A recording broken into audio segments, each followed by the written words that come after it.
You're not recording me today.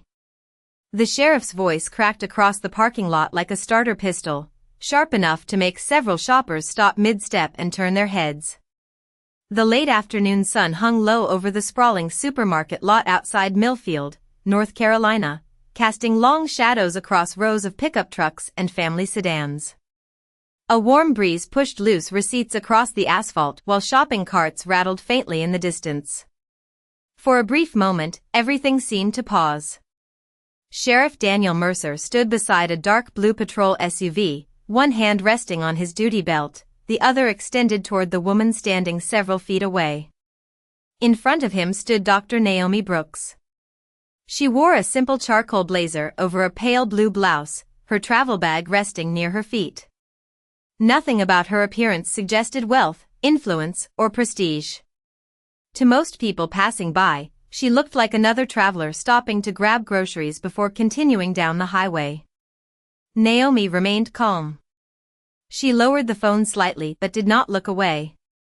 Her expression held no anger, only quiet confusion. "I'm documenting the interaction," she said evenly. Her voice was steady, almost gentle.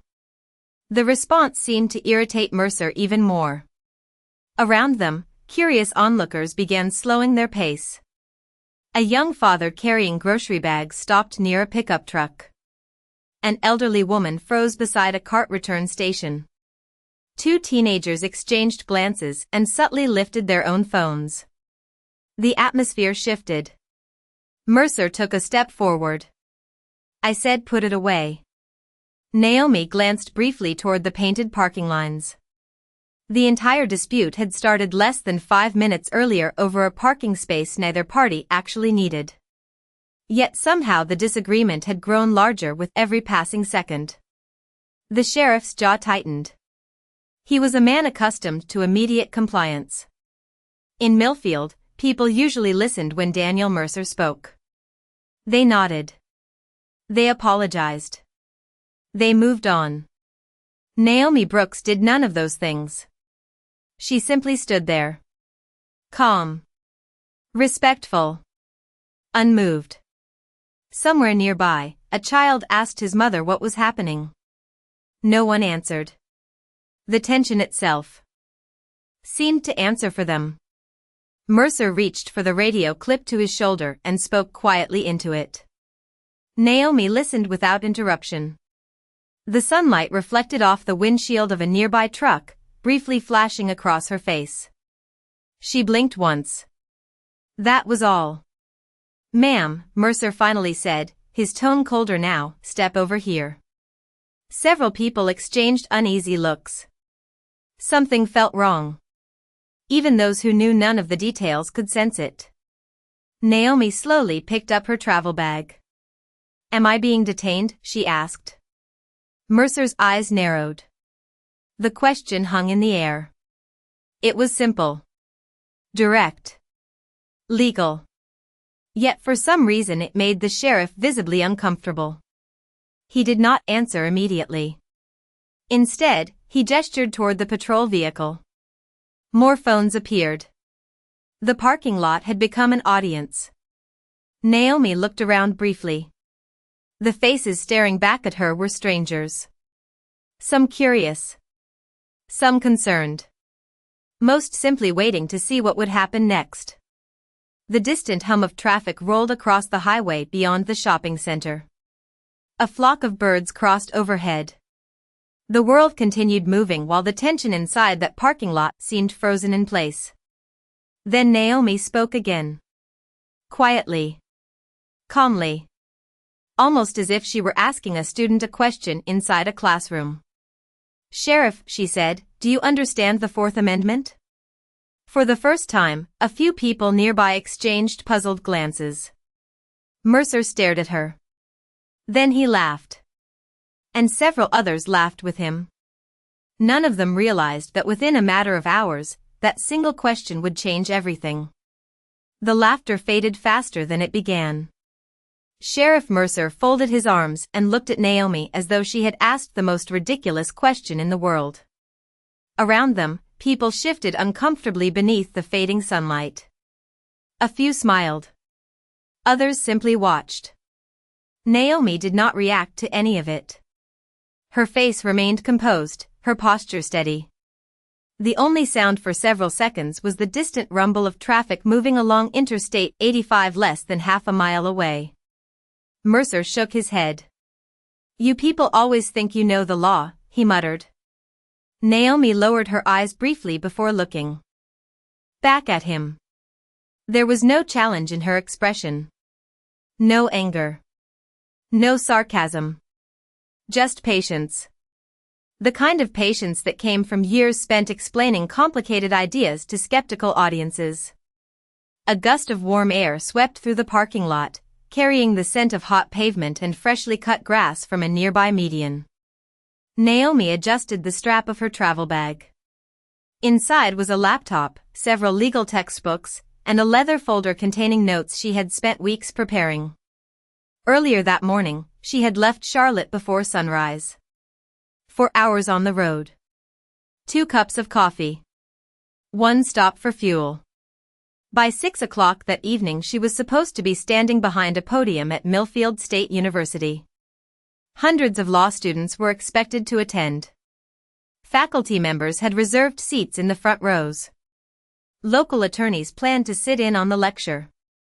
The topic printed across the event posters hanging all over campus was simple: constitutional limits on government authority. Naomi had spent more than 15 years teaching constitutional law. Former students now worked as judges, prosecutors, public defenders, and legal scholars across the country. Some of them still called her for advice. Others sent holiday cards every December. None of the people standing in that parking lot knew any of that. To them she was simply a black woman arguing with the sheriff over a parking space. Mercer glanced toward the growing crowd and seemed to straighten slightly beneath the attention. He was used to being recognized. Used to having people agree with him. The phones pointed in his direction only reinforced that confidence.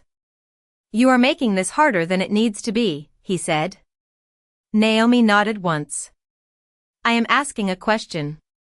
And I do not have to answer it." Naomi studied him for a moment.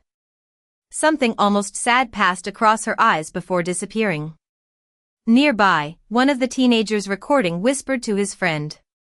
Another person quietly started a live stream. Comments began appearing almost immediately.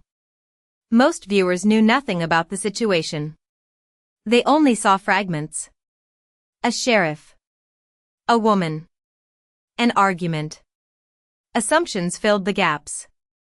Naomi looked toward the horizon where the orange glow of sunset was beginning to soften into evening. She knew she was already running late.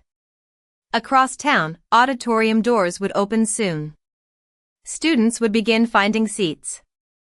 Faculty members would check microphones and presentation screens. Someone would eventually notice the guest speaker had not arrived. Mercer stepped closer. "Last chance," he said firmly. Naomi slowly picked up her bag. The metal zipper reflected the fading sunlight.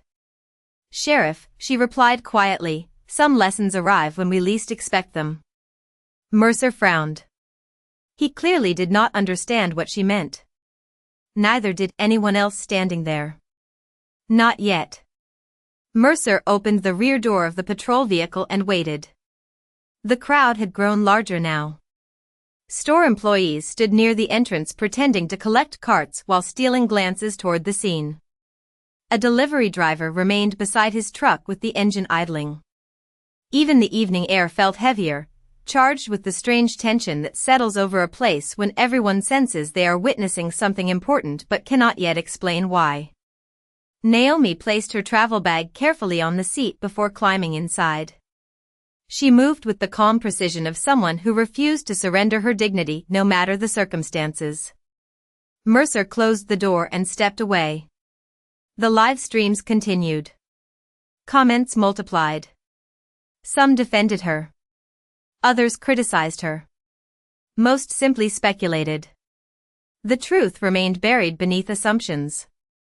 As the patrol vehicle pulled away from the supermarket, Naomi looked through the window at the fading North Carolina sunset. Golden light stretched across the storefronts before slowly dissolving into shades of amber and gray. Her reflection stared back at her from the glass. Composed. Thoughtful. Patient. Across town, the campus of Millfield State University buzzed with activity. Students streamed through brick pathways lined with oak trees. Posters announcing the evening lecture hung from bulletin boards and lamp posts. Inside Jefferson Hall, rows of seats filled steadily. Conversations echoed beneath high ceilings. Several professors checked their watches. Near the stage, Dean Rebecca Holloway glanced toward the entrance for what felt like the 20th time. A large digital screen displayed a photograph of the evening's guest speaker beside bold lettering. Professor Naomi Brooks. Constitutional law scholar. Nationally recognized lecturer. The event had attracted more attention than anyone expected. Some students had arrived nearly an hour early just to secure a seat. Yet the woman everyone had come to hear was nowhere near the auditorium. Back at the sheriff's office, Mercer stepped through the front doors with the confidence of routine.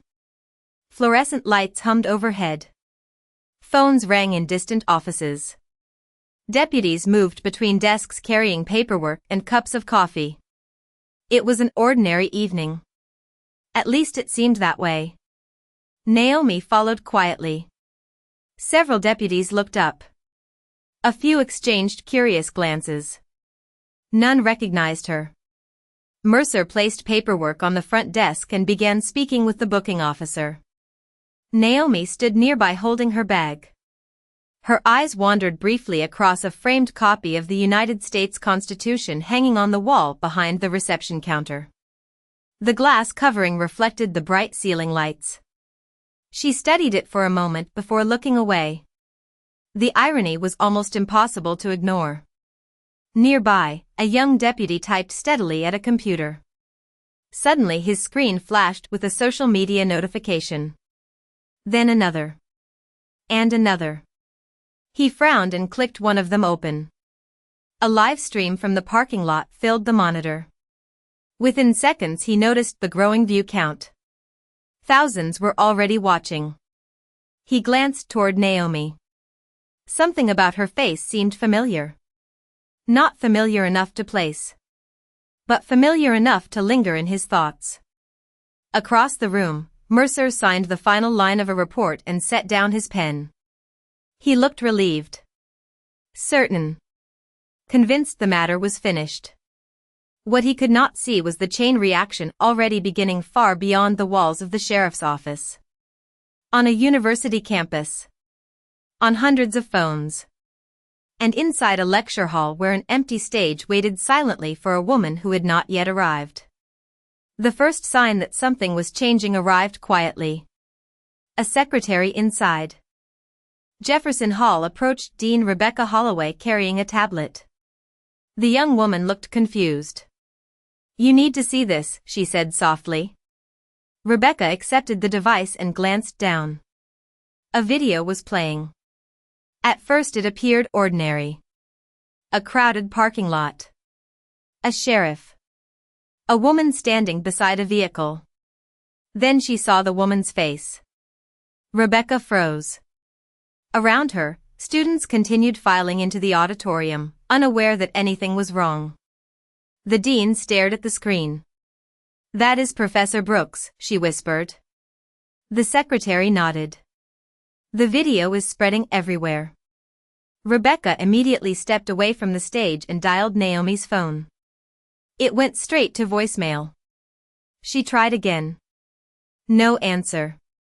Nearby, faculty members noticed the concern on her face. One by one they gathered around the tablet. Within moments the room filled with uneasy silence. Meanwhile, back at the sheriff's office, Naomi sat quietly in a chair near the reception area. The fluorescent lights above cast a pale glow across the polished floor. She rested her hands on her travel bag and watched people move through the building. Deputies answered phones. Printers hummed. Doors opened and closed. No one seemed aware that events outside those walls were accelerating rapidly. The young deputy who had seen the live stream earlier continued studying his monitor. Something about Naomi's face continued bothering him.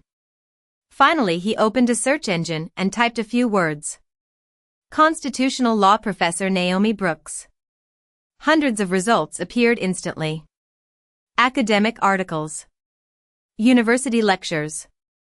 Conference photographs. National interviews. The deputy blinked. Then he clicked an image. The same face. The same calm eyes. The same woman sitting 20 feet away. His stomach tightened. He looked toward Mercer. The sheriff was laughing with another officer near a coffee station. Completely relaxed. Completely unaware. The deputy hesitated before standing and carrying the tablet across the room. "Sheriff," he said carefully. Mercer barely looked up. "What is it?" The deputy turned the screen around. Mercer glanced down. At first he seemed annoyed by the interruption. Then his expression changed. Not dramatically. Just enough for the deputy to notice. Mercer leaned closer. He read the headline. Then another. Then another. Guest lecturer. Constitutional scholar. National expert. Visiting professor. The sheriff frowned. That cannot be her. The deputy swallowed. I think it is. Mercer looked across the room. Naomi remained seated exactly where she had been for the last 20 minutes. Calm. Patient. Unbothered. She appeared less like someone caught in a dispute and more like someone waiting for a delayed flight. Mercer stared for several seconds before turning back toward the screen. Another notification appeared. Then another. Local reporters had started sharing the video. The view count climbed higher. Comments poured in by the thousands. Across town, Jefferson Hall was nearly full. Students filled every seat. Overflow crowds stood along the walls. The giant screen behind the stage still displayed Naomi's photograph. And for the first time that evening, people began noticing the growing stream of alerts appearing on their phones. Conversations spread row by row. Heads turned. Whispers multiplied. Something unexpected was unfolding. Back inside the sheriff's office, Mercer slowly set down the tablet. For the first time since the parking lot encounter began, uncertainty entered his eyes. And uncertainty, he would soon discover, was only the beginning. The room felt different now. Not louder. Not quieter. Just different. Like the moment before a summer thunderstorm when the air becomes heavy and everyone senses change approaching. Sheriff Mercer stood near the reception desk staring at the tablet in his hands. The confidence that had followed him all afternoon was beginning to crack. More notifications appeared every few seconds. National legal organizations were sharing the video. University professors were commenting. Former students were posting photographs beside Naomi from graduation ceremonies stretching back more than a decade. The deputy standing beside him scrolled through article after article. Awards. Publications. Interviews. Academic conferences. The evidence piled up faster than either of them could read it. Across the room, Naomi remained. Seated. Her posture had not changed. She did not check her phone. She did not demand explanations. She did not raise her voice. Instead, she quietly watched rain begin tapping against the front windows. The first droplets slid down the glass in thin silver lines. Evening had finally arrived. Suddenly the front doors opened. A woman in a navy suit stepped inside carrying a leather briefcase. Behind her came two university administrators and a local attorney. Their expressions were serious. Purposeful. Focused. The receptionist immediately looked toward Mercer. Dean Rebecca Holloway entered last. The moment she saw Naomi, relief washed across her face. Professor Brooks. Naomi stood slowly. Good evening, Rebecca. The dean shook her head in disbelief. We have been trying to reach you for nearly an hour. Several deputies exchanged confused looks. The room grew still. Mercer stepped forward. You know her? Rebecca turned toward him. For a moment she seemed unable to understand the question. Know her, she repeated.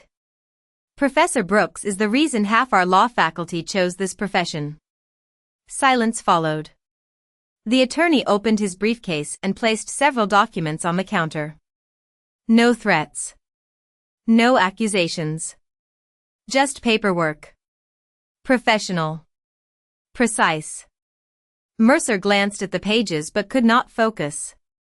His attention remained fixed on Naomi. The woman he had dismissed as an inconvenience now seemed to occupy the entire room without raising her voice above a conversation level. The dean continued speaking. 800 students are waiting in Jefferson Hall. Local judges are waiting. Attorneys are waiting. The keynote lecture was scheduled to begin 43 minutes ago. One deputy quietly whispered, 800? Another deputy looked back toward Naomi with widening eyes. The live stream outside had continued spreading. More reporters had arrived at the supermarket. Television stations began requesting statements. Producers called newsrooms. Editors prepared headlines. Yet inside the sheriff's office, the most uncomfortable realization had nothing to do with publicity. It came from understanding who Naomi truly was. Mercer remembered her question in the parking lot.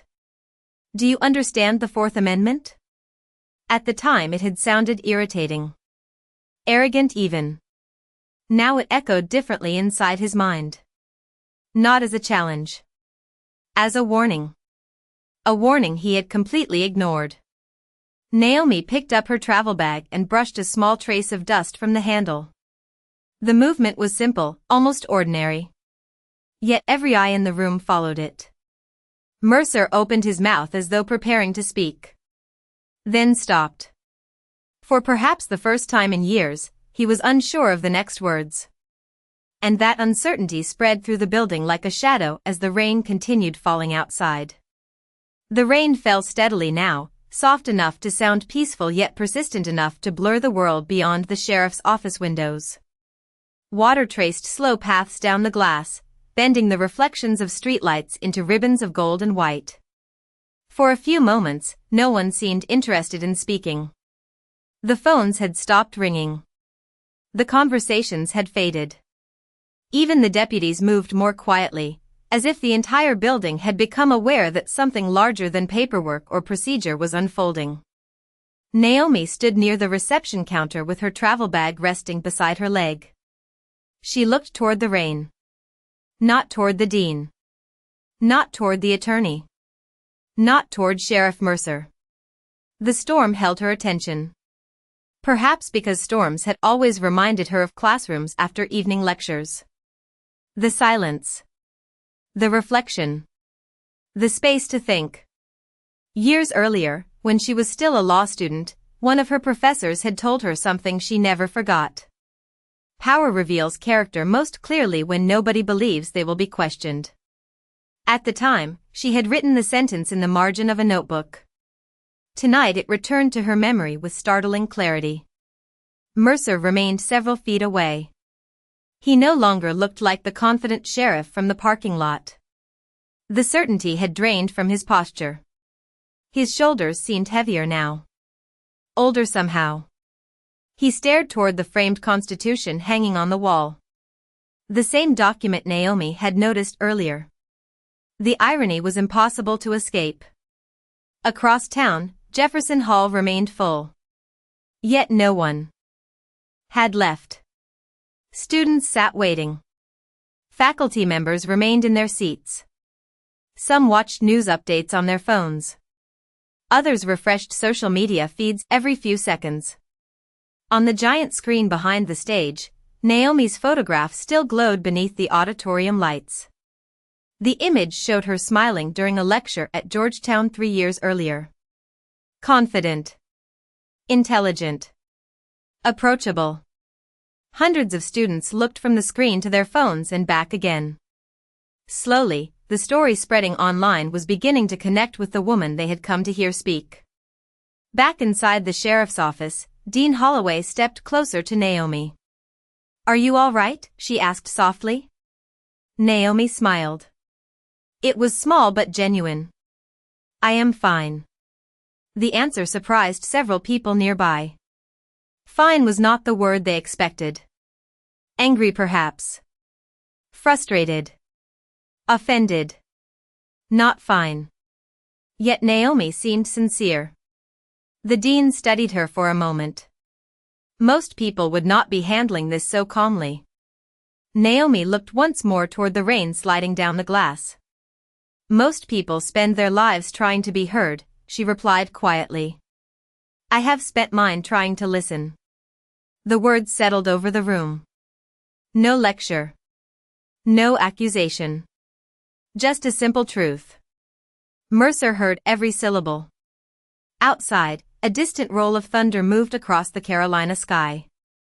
The storm continued its slow march through the evening. Inside, the fluorescent lights reflected softly across the polished floor. Nobody rushed. Nobody argued.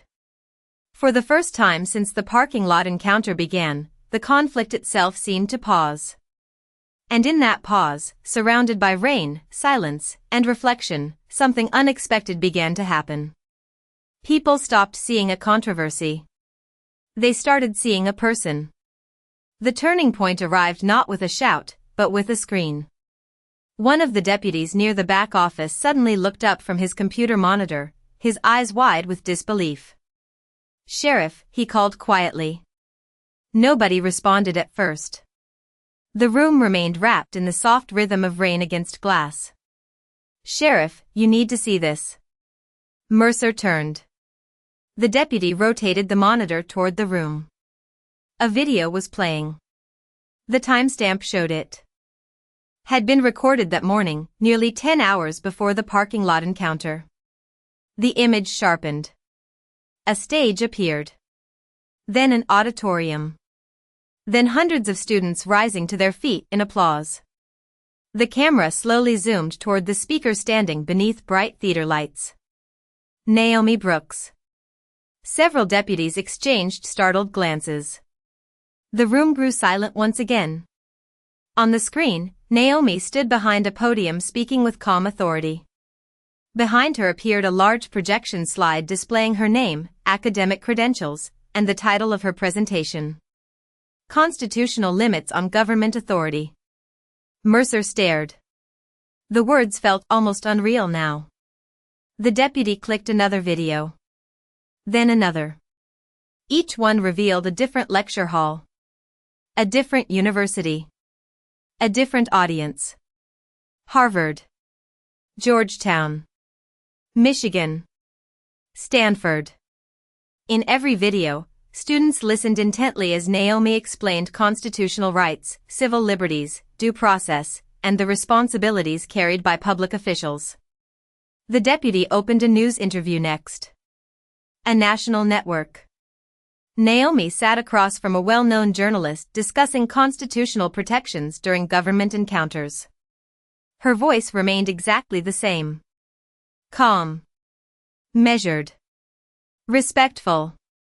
Mercer felt his throat tighten. The realization settled over him piece by piece.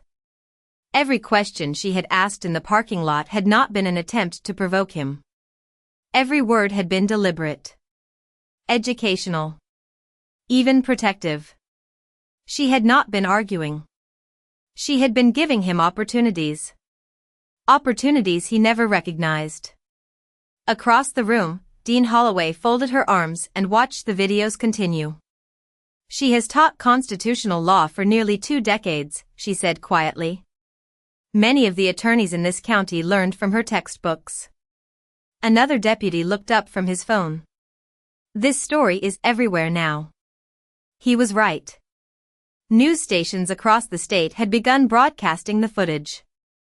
Legal commentators were discussing the encounter. Former students posted messages describing how Naomi had inspired them to pursue careers in public service. Judges shared photographs from conferences. Civil rights organizations released statements praising her professionalism and composure.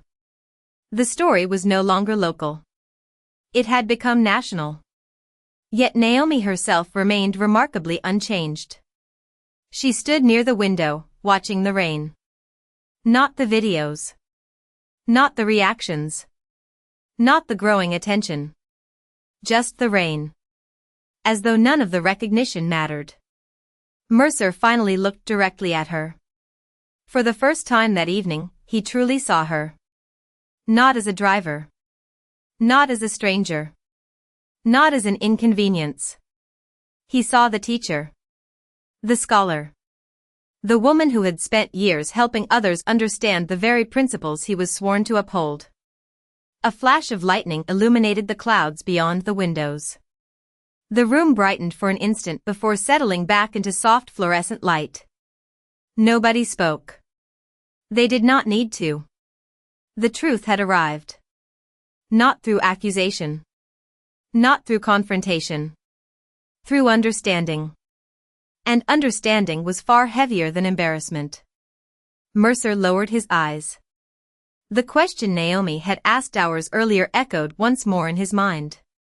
Do you understand the Fourth Amendment? This time, he finally understood why she had asked. The rain had begun to ease by the time Sheriff Mercer finally stepped forward. The steady tapping against the windows softened into an occasional patter, leaving the streets outside washed clean beneath the glow of streetlights. Nobody in the room seemed interested in their phones anymore.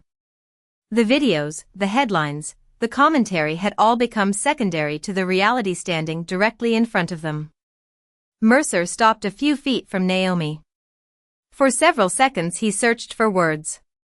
They did not come easily. The deputies watched quietly. Dean Holloway remained still. Even the receptionist paused her work. Professor Brooks, Mercer said at last. His voice sounded different now. Lower. Heavier. I owe you an apology. Naomi met his eyes. She did not interrupt. She did not rush to answer. She simply listened. Mercer took a slow breath. I made assumptions. I failed to slow down. And I failed to ask the questions I should have asked. The room remained silent. Outside, water dripped from the edge of the building's roof in steady intervals. Naomi glanced briefly toward the framed Constitution hanging on the wall before returning her attention to him. An apology matters, she said gently. But understanding matters more. Mercer nodded. The words landed harder than criticism would have. Because there was no anger behind them. No humiliation. Only honesty. You are right, he admitted. I should have listened. Naomi rested one hand on the handle of her travel bag. The law is not only about authority, Sheriff. It is about responsibility. Every public servant carries both. Mercer lowered his eyes for a moment. Around him, several deputies exchanged thoughtful looks. The lesson was reaching more people than its intended audience. Dean Holloway stepped forward. Professor Brooks, Jefferson Hall is still full. Naomi blinked in surprise. Still full? Not a single student left. A faint smile touched Naomi's face. The first genuine smile anyone had seen from her all evening. That is impressive. They are waiting for you. Mercer looked up. After everything that happened today, you still plan to give the lecture? Naomi considered the question. Beyond the windows, the clouds were beginning to break apart. A narrow band of moonlight appeared above the town. Especially after today, she replied. Some lessons become more important when they stop being theoretical. A few deputies smiled quietly. Others looked thoughtful. The tension that had filled the building for hours slowly began to dissolve. Mercer glanced toward the attorney's paperwork resting on the counter. Then back toward Naomi. Is there anything I can do to make this right? Naomi looked around the room. Her gaze moved from deputy to deputy before returning to the sheriff. Yes, she said. Learn from it. Make sure everyone here learns from it. That would matter more than anything else. No demand. No threat. No retaliation. Just a request rooted in principle. Mercer nodded slowly. For the first time all evening, he seemed to stand a little straighter. Not because he felt powerful. Because he finally understood the weight of the responsibility he carried. Dean Holloway checked her watch and laughed softly. Professor, if we leave now, you might still make the second half of your own lecture. Naomi picked up her bag. The room shared a brief moment of quiet amusement. Then she turned toward the door. Behind her, the sheriff's office no longer felt like a place defined by conflict. It felt like a classroom.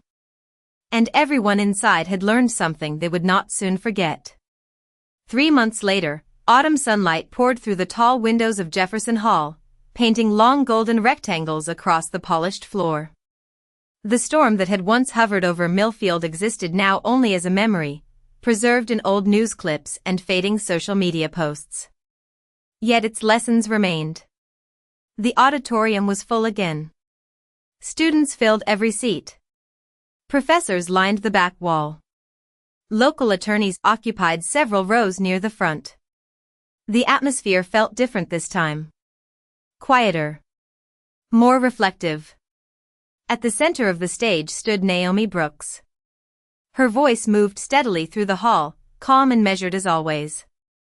Behind her, a large screen displayed a single sentence. Rights survive when responsibility guides power. Hundreds of students listened carefully. Pens moved across notebooks. Laptop screens glowed softly beneath the auditorium lights. Naomi paused briefly and looked across the audience. Her gaze settled near the back of the room. There, seated quietly in the final row, was Sheriff Daniel Mercer. He was not wearing a campaign smile. He was not speaking. He was not standing at the center of attention. A notebook rested on his lap. Every few moments he wrote something down. Since that evening months earlier, several changes had taken place throughout the county. New training programs had been introduced. Community forums had been established. Constitutional rights workshops became part of continuing education requirements. Mercer attended every session. Not because anyone forced him to. Because he chose to. Naomi never mentioned the parking lot. She never mentioned the sheriff's office. She never used the incident to embarrass anyone. Instead, she taught the same way she always had. Through principles. Through questions. Through understanding. The lecture continued. Outside, a gentle breeze carried orange leaves across the university lawn. Students crossed walkways between classes. Church bells echoed faintly from somewhere beyond campus. Life moved forward. As it always does. Near the end of the presentation, Naomi closed her notes and stepped away from the podium. The room fell silent. The Constitution, she said softly, is not strongest when people agree with it. It is strongest when people honor it even when it is difficult. No applause followed immediately. The audience simply sat with the words. Letting them settle. Letting them breathe. Then slowly, someone began clapping. Another joined. Then another. Within seconds the entire hall rose to its feet. The applause rolled through the auditorium like a wave. Naomi smiled gently and nodded her thanks. Near the back row, Mercer stood as well. His applause was quiet. Respectful. Thoughtful. He did not seek recognition. He simply joined the others. For a brief moment, their eyes met across the crowded hall. No words were exchanged. None were necessary.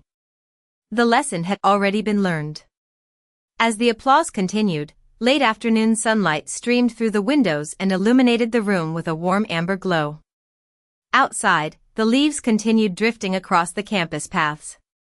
Inside, a teacher stood on a stage. A sheriff stood among students. And in the peaceful silence that existed beneath the applause, justice felt less like victory and more like understanding.